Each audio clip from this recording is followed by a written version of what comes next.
नमस्कार साथियों, आप देख रहे हैं आपका अपना YouTube channel agri business point पर आप सभी का स्वागत है। तो आज की इस वीडियो में हम लोग जानेंगे टमाटर की खेती के बारे में कि किस प्रकार से हम टमाटर की खेती करेंगे और कैसे उसमें ज़्यादा से ज़्यादा हमें प्रोडक्शन ले सकते हैं। तो जैसे कि आप देख रहे हैं, हमने इसमें रेज बेड मेथड से टमाटर लगाया हुआ है, जिसमें बिना बांस के, बिना किसी लकड़ी के, हमने बिना स्टैकिंग के इसमें टमाटर लगाया हुआ है।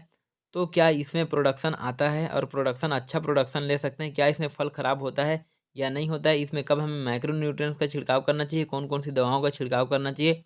इन सभी जानकारियों के बारे में हम लोग बात करेंगे इस वीडियो के माध्यम से।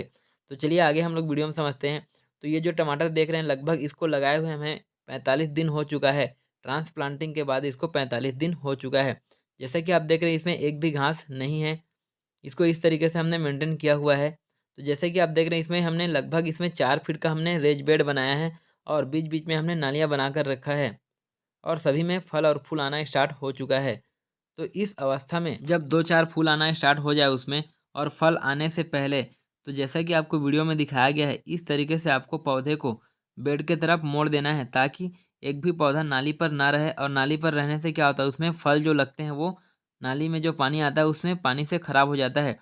तो इस तरीके से जैसा कि आपकी वीडियो में दिखाया गया है, आपको जड़ में मिट्टी भर देना है और मिट्टी भरने के बाद उसको बेड की तरफ मोड़ देना है। मिट्टी चढ़ाने से क्या होता है, उसमें जो गांठें होती है, सभी गांठों से नई जड़ें निकलने लगती है।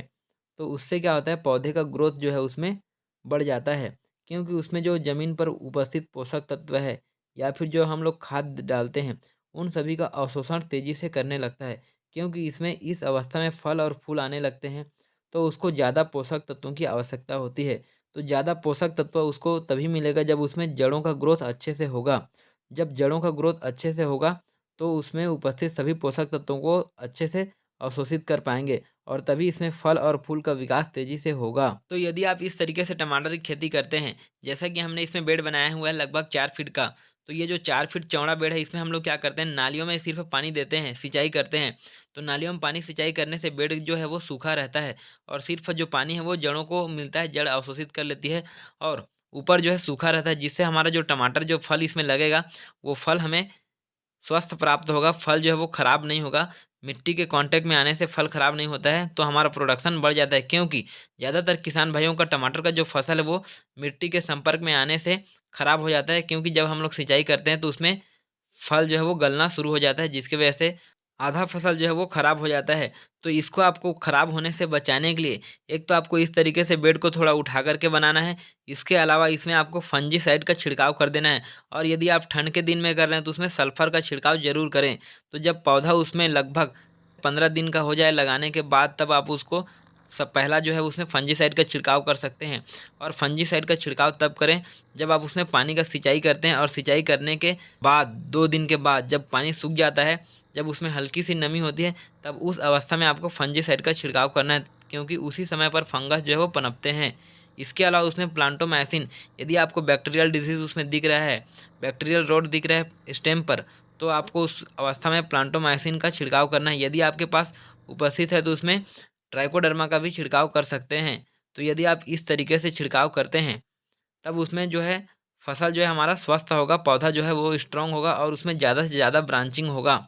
इसके अलावा आपको उसमें जब फूल आने से पहले, कहने का मतलब जब आप उसमें पौधा लगाते हैं, ट्रांसप्लांटिंग करते हैं, तो लगभग 35 दिन में आपको एक बार उसमें माइक्रो न्यूट्रिएंट का छिड़काव करना है और उसके बाद लगभग 25 दिन के बाद आपको दूसरी बार उसमें माइक्रो न्यूट्रिएंट्स का छिड़काव करना है। यदि आप इस तरीके से छिड़काव करते हैं, तब उसमें ज़्यादा से ज़्यादा फल जो है वो लगता है और फल का साइज़ जो है वो सही साइज़ में फल लगता है। इसके लिए जैसा कि आप देख रहे हैं, ये जो हमने टमाटर लगाया हुआ है, ये लोकल वैरायटी है, जो कि F1 हाइब्रिड लक्ष्मी वैरायटी है। जैसे कि आप जान रहे हैं, टमाटर का जो फेमस वैरायटी होता है वो है सिंजेंटा कंपनी का साहो और हार्ड रॉक। ये दोनों जो है वो बहुत ही ज़्यादा उत्पादन देने वाली वैरायटी है। तो लगभग आप इसमें टमाटर में एक पौधे से 10 से 20 किलो तक प्रोडक्शन ले सकते हैं।